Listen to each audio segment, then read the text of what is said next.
The imposed marriage seemed like just another wound between two peoples. But when the young woman, once resistant and cold, took the first unexpected action, the entire tribe stopped to observe. What came after changed everyone's destiny. Subscribe to the channel and discover this transformation. The sky above the Kaimbe village was heavy with black clouds when Paje Jurandir called the emergency meeting. For 3 moons, the men of Augusto Menezes, the most powerful landowner in Ribera, Tupambal in the interior of Bahia, had been advancing on indigenous lands protected by federal demarcation. The Kaimbe, a resilient people of the northeastern backlands, faced their worst crisis in decades. "Our warriors have been wounded," announced Jurandir with a grave voice as the tribal council gathered in the central hut, "and the government remains deaf to our appeals." Tupar, the chief, remained silent, his eyes fixed on the flames of the central fire, the wrinkles on his face accentuated by the orange light. At 65, he carried the weight of responsibility for his people like an invisible mantle on his shoulders. The ultimatum arrived today, continued the Paje, extending a crumpled document. "Either we leave our lands in 7 days, or Menezes promises his gunmen will return with more weapons." A murmur of indignation ran through the assembly. 7 days. "To abandon the land of our ancestors?" questioned Iracema, the oldest woman on the council. "This is extermination!" At that moment, a sharp cry cut through the air, coming from one of the nearby huts. It was Kawa, the 5-year-old boy who had lost his parents in the last confrontation with Menezes' henchmen. The little orphan had become a symbol of the Kaimbe people's struggle, and his crying seemed to amplify the gravity of the situation. Tupar rose with difficulty, leaning on his Jurema staff. "I will go to Menezes," he declared, surprising everyone, "not as a supplicant but as a leader. There must be a possible agreement." "Agreement with a venomous snake?" contested Raoni, the youngest of the councillors and Tupar's son. "Father, they want our extermination, not our friendship." "They want our land," corrected Tupar, "and for that they are willing to do anything. But perhaps there is another path beyond war or surrender." The following morning, accompanied only by Jurandir, Tupar arrived at the imposing headquarters of Fazenda Alvorada, Augusto Menezes' property. The big house, with its colonial columns and wide verandas, contrasted with the aridity of the surrounding Caatinga. They were received with shotguns pointed and hostile faces. Menezes appeared on the veranda, a stocky man with graying hair and skin burned by the sun. His small eyes examined the visitors with contempt. So the old Indian finally understood. "Who rules these lands?" he mocked, descending the steps with heavy footsteps. "Have you come to beg for mercy?" "I came to propose peace," replied Tupar with dignity. "Our lands are protected by law, but you have political influence. We can find a middle ground."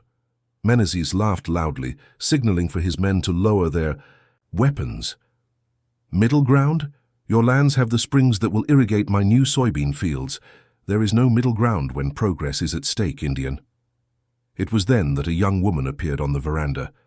She wore simple but elegant clothes, and her green eyes observed the scene with contained curiosity. "What do these men want, father?" she asked.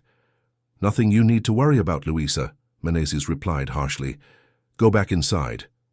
But Tupar noticed something in the young woman's gaze, a spark of humanity absent in her father's eyes.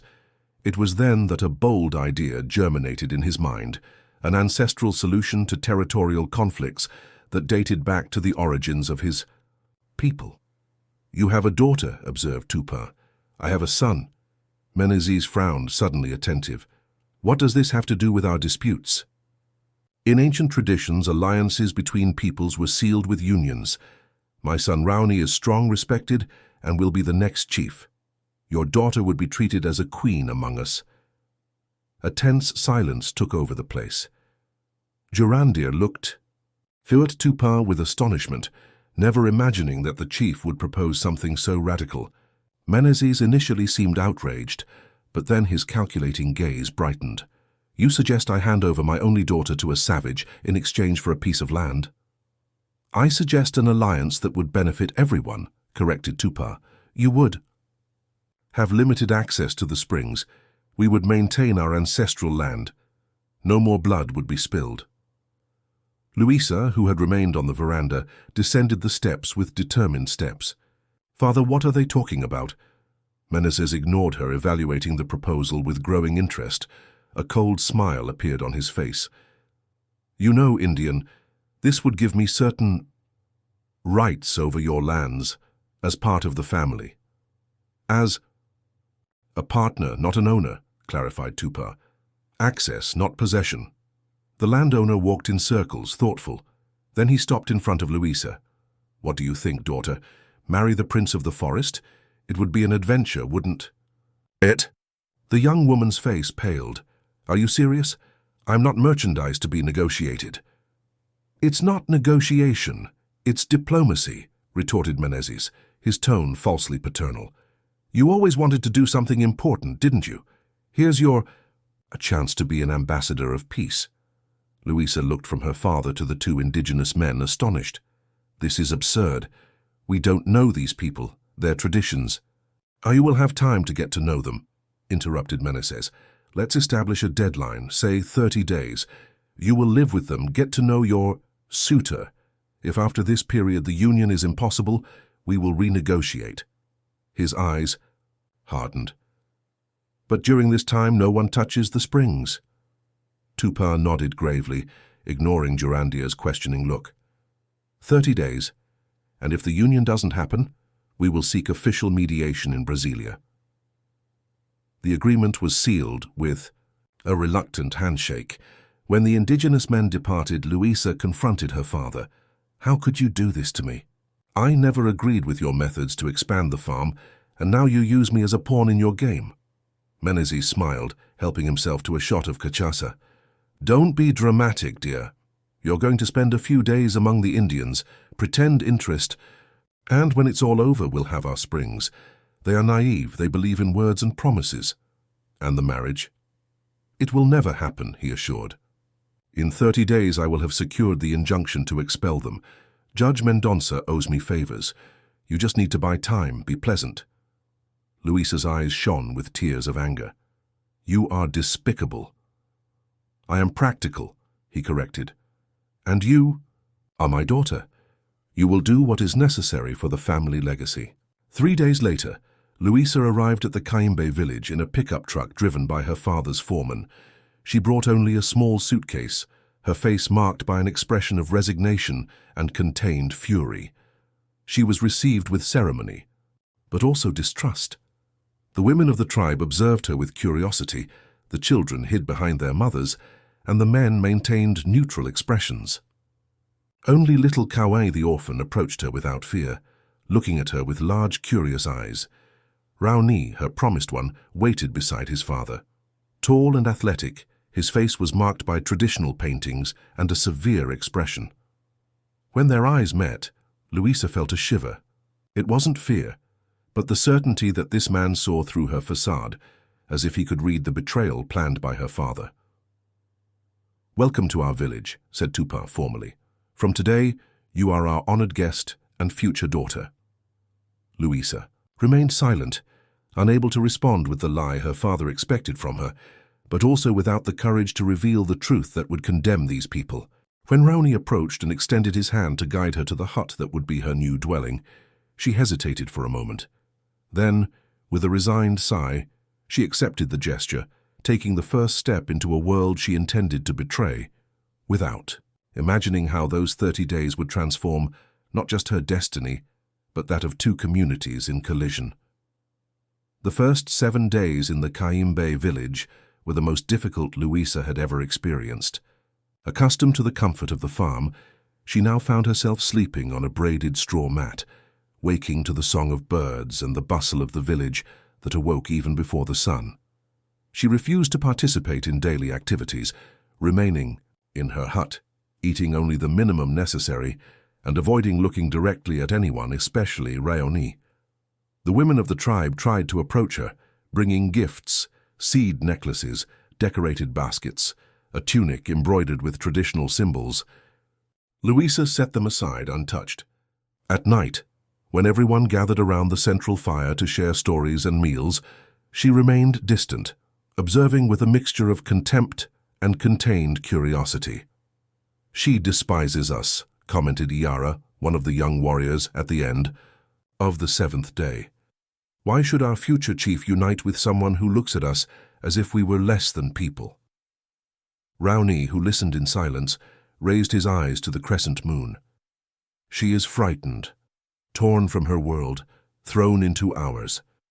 Fear often disguises itself as contempt. You defend the daughter of the man who killed your warriors?" questioned another young man indignantly. "I observe," corrected Raoni, "as the hunter observes the sky before the storm, without judgment, only understanding."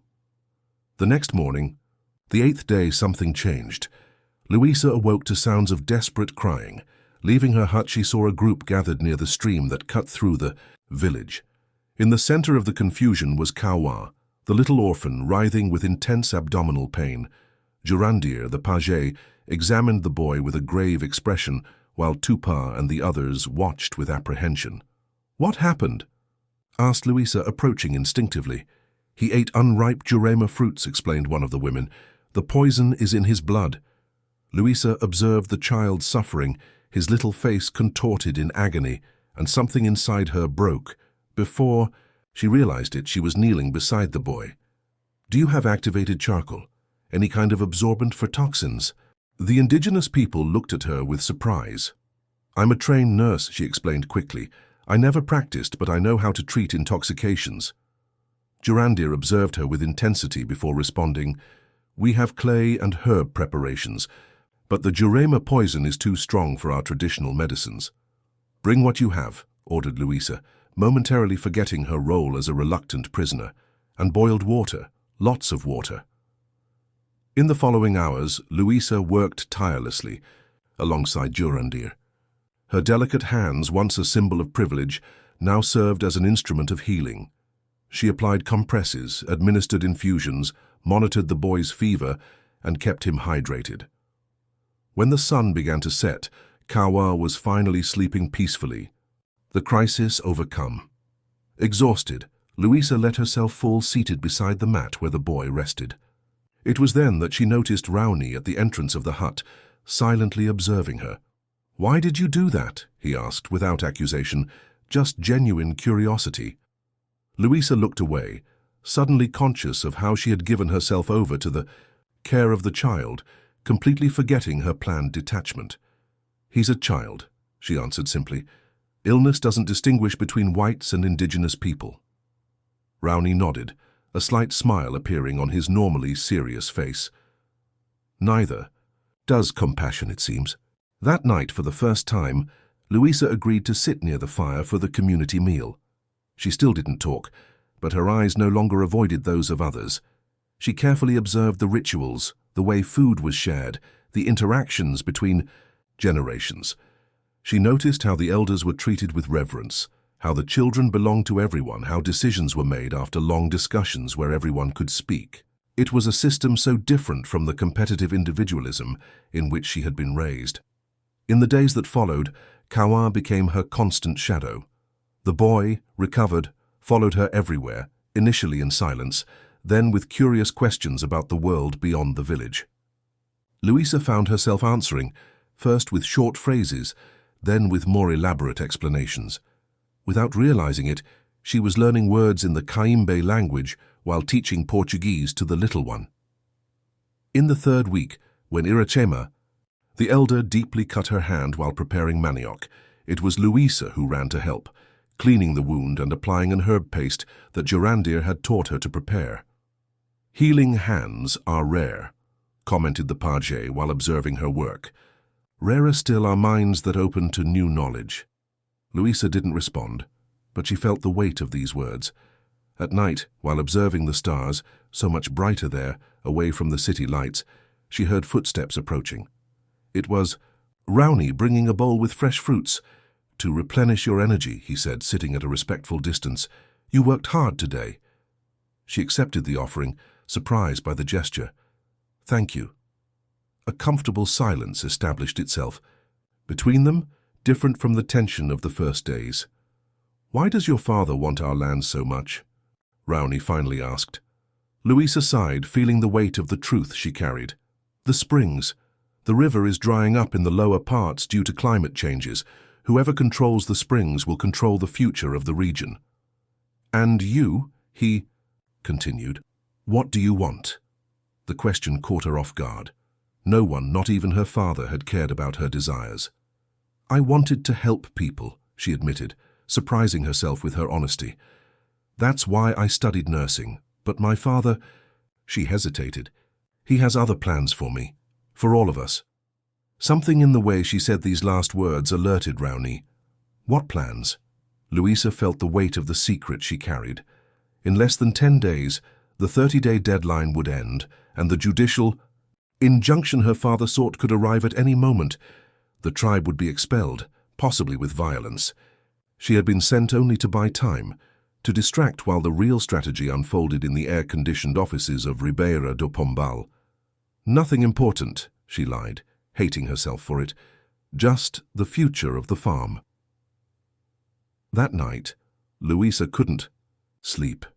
The images of little Coward, of Iracema, of Jurandir and the other members of the tribe she had begun to know, mixed in her mind with her father's cold words. In 30 days I will have secured the injunction to expel them. How many days had passed? 21. Only 9 remained. The next morning, she woke up determined to do something, even without knowing exactly what. She found Tupar sitting under the shade of a large tree, carving a piece of wood. "Can I talk to you?" she asked, her voice trembling. The old chief nodded, indicating the space beside him. "I have always had time to listen to the young, especially those with a heavy heart like yours." Louisa took a deep breath, seeking courage. "You have treated me with kindness since I arrived, offered food, shelter, knowledge, while I—" Her voice failed. "I came with lies." Tupar continued carving, his face serene. "I knew that from the beginning, daughter." The surprise on Louisa's face made him smile.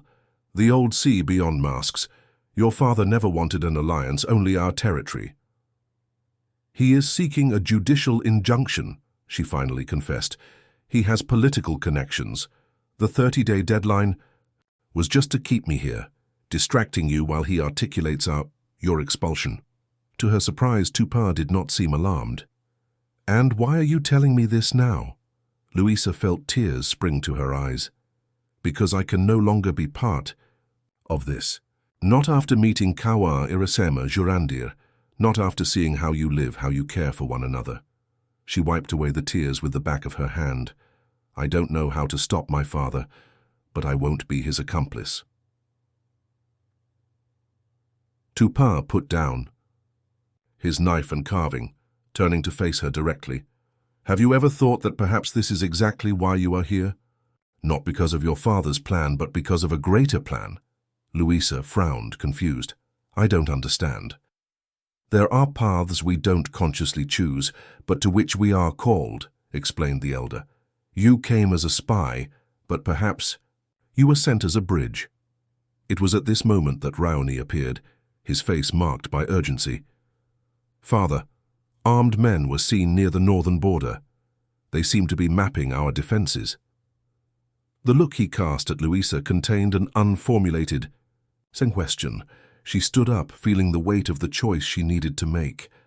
"They are my father's men," she confirmed. "He won't wait the 30 days. The injunction could arrive at any moment." For a terrible instant she saw distrust in Rowney's eyes, but then something changed in his gaze. "And which side are you on now?" The question hung in the air, loaded with meaning. Louisa straightened her shoulders, finding a strength she didn't know she possessed. "On the side of truth," she answered. "And justice." Rowney extended his hand to her, a gesture that went beyond the physical. It was an invitation to trust. "Then come. We have work to do." When their fingers intertwined, Louisa felt something awaken inside her. It wasn't just the warmth of that strong hand, but the warmth of a purpose found. As they ran toward the council hut, where the leaders were already gathering to discuss the imminent threat, she knew she had crossed a boundary from which there would be no return. She was no longer the daughter of Augusto Menezes, nor the reluctant bride of a forced agreement. She was Louisa, just Louisa, making her own choice for the first time in her life. The council hut buzzed with agitated voices when Louisa entered alongside Raoni. The conversation ceased immediately, all eyes turning to her. "The enemy's daughter should not participate in our strategies," protested one of the warriors. "How do we know she won't take information to her father?" "She has already brought us information from him," replied Raoni, his voice firm, "and chosen our side." Jurandir, who remained seated near the small central fire, raised his hand, asking for silence. "Let her speak." Louisa felt the weight of responsibility as she advanced to the center of the circle. Her legs trembling, her heart racing, but determination growing with each step. "My father is not a man to wait," she began. "If he sent men to map the village, it's because the injunction is already on its way. It may arrive today, maybe tomorrow, and with it will come police, perhaps even military. We have legal rights to these lands," protested Irasima. "The demarcation was recognized decades ago." "Rights on paper," replied Louisa bitterly. "My father has what he calls important friends, judges, sheriffs, politicians. For them, progress justifies any action." A wave of indignant murmurs ran through the assembly. Tupar rose with difficulty, leaning on his staff. "What do you suggest, daughter? You know your father better than anyone." The implicit trust in P. That question touched Louisa deeply. For the first time, someone valued her knowledge, her perspective. "We need time and visibility," she replied after a moment of reflection. "My father operates in the shadows, using influence and money. If we can bring light to this situation, expose his intentions." She hesitated, an idea forming in her mind. "We need the press, public defenders, national indigenous organizations." "We've tried that before," observed one of the older councillors. "No one cares about a small indigenous group in the interior of Bahia." "They haven't tried with me," replied Louisa, a new confidence in her voice. The daughter of landowner Augusto Menezes denouncing her own father's plans to illegally take indigenous lands. That will attract attention. An astonished silence followed her words. Raoni was the first to react, his eyes shining with a mixture of admiration and concern. "You would do that? Face your own family?" Louisa looked at little Kawa, who had slipped into the hut and was watching everything with wide eyes. "You have been more family to me in 3 weeks than my father has been." "In my entire life," she replied, surprised at the truth she felt in her own words. Quickly a plan was elaborated. Jurandir knew a journalist in Salvador who had already written about indigenous causes. Yara had contacts with Funai in Brasilia, and Louisa still had her cell phone hidden at the bottom of her suitcase, a connection to the outside world that would now serve not to betray, but to protect the village. As the council dispersed to implement the plan, Raoni led Louisa outside toward the stream that marked the eastern boundary of the village. They walked in silence for a few minutes, until they were far from curious ears. "Why are you doing this?" he finally asked, his voice softer than Louisa had ever heard. She stopped, looking at the crystalline water that ran over smooth stones. "At first, I thought it was guilt for having come here as part of his plan," she began. "Then I thought it was gratitude for the way I was treated despite everything." Her gaze met Raoni's, "But now I know it's something more. It's belonging." The word hung between them, loaded with meaning. "I never felt like I truly belonged to the life my father created for me. The farm, the status, the plans to marry me to some politician's or businessman's son." She smiled sadly. "Ironic that he sent me here thinking to use me as a pawn, only for me to discover a place where I finally make sense." Raoni took a step toward her, hesitant. "And the agreement?" "The arranged marriage." Louisa felt her face warm. "That was just a farce from the beginning. Your father knew, mine too." "And now," he insisted, closer. "Now it's my choice," she answered simply. The moment was interrupted by a distant shout. Both turned to see Yara running in their direction. Cars, many cars on the main road. The operation was beginning earlier than expected. They ran back to the village, where everyone was already mobilizing. Tupar coordinated the removal of children and the elderly, to a more remote clearing in the woods, while the young warriors positioned themselves strategically. They carried no weapons beyond their ceremonial bows and clubs. It was not a war they intended to wage, but a peaceful protest. "Louisa," called Jurandir, handing her the cell phone. "I made contact with the journalist. He's on his way, but it will take hours. We need to buy time." She nodded, quickly dialing another number. "Carolina, it's Louisa. I need your urgent help." Carolina Silva was her college friend, now a lawyer starting her career in Salvador. She explained the situation quickly, begging her to activate all possible contacts, NGOs, public defenders, fellow lawyers. "Record everything," instructed Carolina before hanging up. "Videos, photos. If there's violence, we need evidence." Less than half an hour later, the convoy arrived. 3 police vehicles, 2 private cars, and Augusto Menezes' imposing pickup truck leading the group. They descended at the entrance to the village, where they were received by a line of indigenous people holding hands, forming a human barrier. Tupar was in the center, with Raoni on his right and Luisa on his left, a powerful image that caught the newcomers by surprise. "Augusto."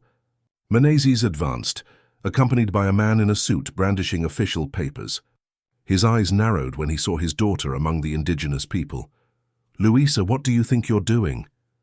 "What I should have done a long time ago, father, standing against your injustices." Menezes paled, then flushed with anger. "Have you lost your mind? Come here immediately." "I'm 26 years old," she responded calmly. "I choose my own side now." The man in the suit cleared his throat, visibly uncomfortable.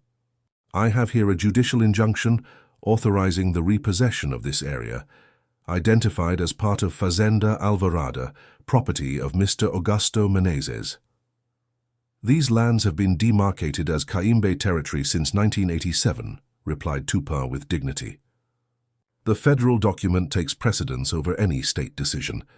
That will be debated in court, replied the justice officer impatiently. For now, we have orders to evacuate the area. It was then that Luisa stepped forward, cell phone in hand, recording everything. We are broadcasting live to various human rights organizations, she announced. Partially bluffing, she was recording, but not yet broadcasting, including to journalists who are on their way. Would you like to explain? How you obtained an injunction that contradicts a federally recognized demarcation. The officer hesitated, glancing sideways at Menezes, whose expression betrayed growing nervousness. We are just following judicial orders, ma'am. Orders based on falsified documents? Provoked Luisa. Because I have access to all the original. The records of my father's farm, and I know exactly where its legitimate boundaries end. It was another bluff, but a calculated one. She really did know the documents, and knew of the manipulations her father had made over the years. The sheriff, who accompanied the operation, approached, visibly uncomfortable. Mr. Menezes, you assured me this was a peaceful repossession of an area recently invaded. And it is, exploded Menezes. These savages expanded their territory beyond what's allowed. The springs have always been within the demarcation, intervened Roney. We have the original maps to prove it. One of the police officers approached the sheriff, whispering something in his ear. The man frowned, then addressed the justice officer. We've just received information that there's a TV Bahia team on the way and that the Federal Public Defender's Office has been activated about this case. The officer paled. No one informed. Something about contestations to the injunction. Because my father hoped to execute it before any contestation could be presented, explained Luisa, still filming. As he has done on other occasions. Augusto Menezes advanced furiously toward his daughter, but was stopped by Raoni, who placed himself between them. Don't dare touch her, warned the indigenous man, his voice low but loaded with threat. For a tense moment, everyone remained motionless as in a frozen frame of a Western movie. Then the sheriff made a decision. We will suspend this operation until the legal situation is clarified. What? Roared Menezes. You can't. I can, and I must, cut the sheriff. I won't risk my men in a potentially illegal operation that could end up in national headlines. He turned to the justice officer. I suggest you consult your superiors about the validity of this injunction considering the pre-existing federal demarcation.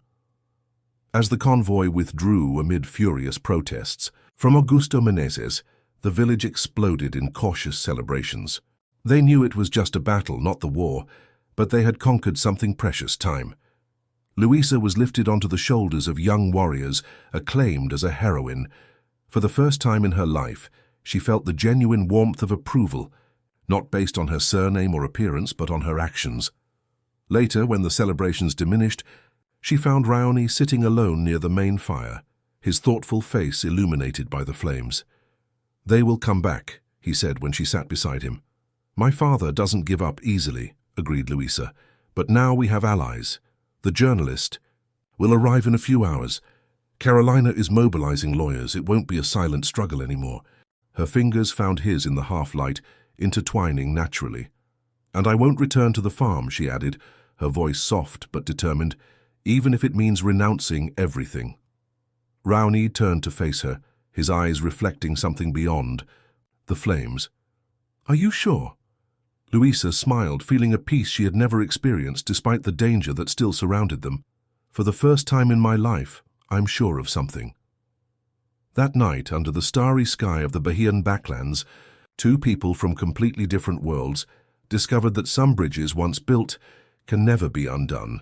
And while the village slept, preparing for the challenges of the following day, Luisa and Raoni remained together, not as pieces of a political agreement, but as souls who had found in each other something that transcended borders, prejudices, and histories of hatred. The true alliance had been sealed, not by words or documents, but by the oldest and most powerful of human bonds, the choice to remain by each other's side, come what may. In the days that followed, the Caimbe village transformed into the epicenter of a battle that transcended its borders. Journalists arrived, and the case of the landowner's daughter who allied with the indigenous people captured the national imagination. Carolina, Luisa's lawyer friend, coordinated the legal defense. The injunction was granted based on clearly manipulated documents, she explained during a meeting. "He was bought by my father," completed Luisa bitterly. Tupin took Luisa and Raoni to the disputed springs. They walked along a steep trail until they reached a clearing between rock formations where 7 crystal springs bubbled up. "The 7 eyes of water," presented Tupin with reverence, "the beating heart of our land." Luisa observed the beauty of the place in wonder. "Now I understand why my father wants this area so badly. Controlling these springs means controlling the future of the entire region." Tupin then revealed something surprising. "When I proposed the alliance between our families, it wasn't just strategy, it was a dream. The ancestors spoke of when the Caimbe people would face their greatest threat. From our enemy would come our salvation. I saw a green-eyed woman among our people.